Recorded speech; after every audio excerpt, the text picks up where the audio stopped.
ഫാമുകളിൽ നല്ലത് മണ്ണുത്തി ഫാമാന്ന് പറഞ്ഞിട്ട് മണ്ണുത്തി ഫാമിൽ നിന്ന് വാങ്ങിച്ച് വെച്ചൊരു മംഗൂസ്റ്റീനാണിത്.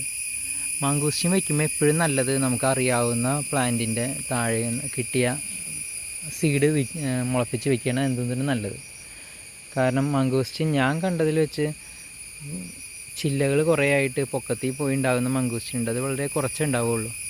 ഇതിലുണ്ടായി നിൽക്കുന്നുണ്ട്, ക്യാമറയിൽ നിങ്ങളെ കാണിക്കാൻ പറ്റില്ല. അതേ സമയത്ത് അതിന് ശേഷമാണ് ശരിക്കും വെച്ച രണ്ടാമത്തെ മംഗൂസ്റ്റീനാണിത്. ഇതിനധികം ഹൈറ്റില്ല, നല്ലപോലെ പഴങ്ങൾ ഉണ്ടാകുന്നുണ്ട്. ഇതിന് മംഗൂസ്റ്റീൻ ഉണ്ടാകുന്ന സമയത്ത് ഇങ്ങനെയായിരിക്കും, പിന്നെ അത് പഴുക്കും തോറും ഒരു ഡാർക്ക് ബ്ലൂ കളറിലേക്ക് വരും. ഇത് ഞാൻ വേറൊരു ഫാമിൽ നിന്ന് വാങ്ങിച്ചു വെച്ചതാണ്, പക്ഷെ ഫാമിൽ നിന്ന് തന്നെയാണ് കിട്ടിയത്. നിങ്ങൾക്ക് പഴുത്തൊരു മംഗൂസ്റ്റീനും കൂടെ കാണിച്ചു തരാം. വീഴുമ്പോഴാണ് അത് നന്നായിട്ട് ടേസ്റ്റ് ആവുകയുള്ളൂ.